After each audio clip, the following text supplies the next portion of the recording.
Back when the Blood Plasma Center was still paying out in cash, I can recall one afternoon standing in line at the cashier's window and seeing a notice which had been posted alongside of the window. It read something to the effect of, beginning next month there will be special bonuses paid out to donors who achieve such and such number of donation sessions within the month. Basically, a specific sum of money had been allocated in order to provide bonuses for frequent donors, but not for anybody else. And someone had taken a pen, and at the bottom of that notice they had written, "Share the wealth." Meaning, in essence, don't do it like that. Take that money and distribute it evenly amongst all of the donors. That way we will all benefit from it. And when I saw that, it put me in mind of a woman who I knew many years ago. She was from the Midwest, Minnesota. She was a very level-headed, practical, pragmatic woman. No nonsense. She was an accountant. And she avidly played the lottery at every opportunity.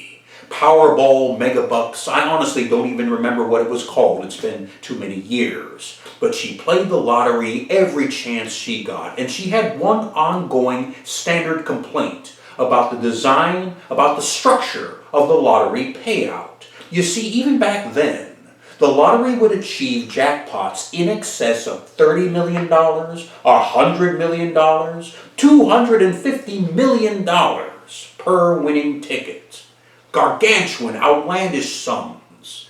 And her take on it was that it shouldn't be distributed like that. Instead, these massive jackpots should be divided in such a way that there were more single, individual, $1 million winning lottery tickets to go around.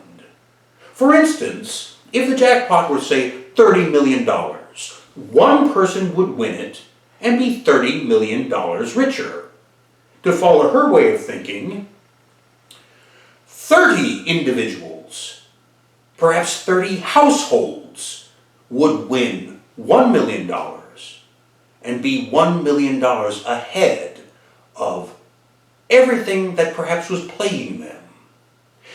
Even back then, $1 million wasn't that much money, but still, it was enough to get out of debt, to break even, perhaps to achieve solvency, to balance one's budget, to live a decent life, and possibly, without shooting for the moon, to have a little fun, a few thrills, a little bit of pleasure with what remained of these individual lives. She was in favor of addressing not the greed, but the need.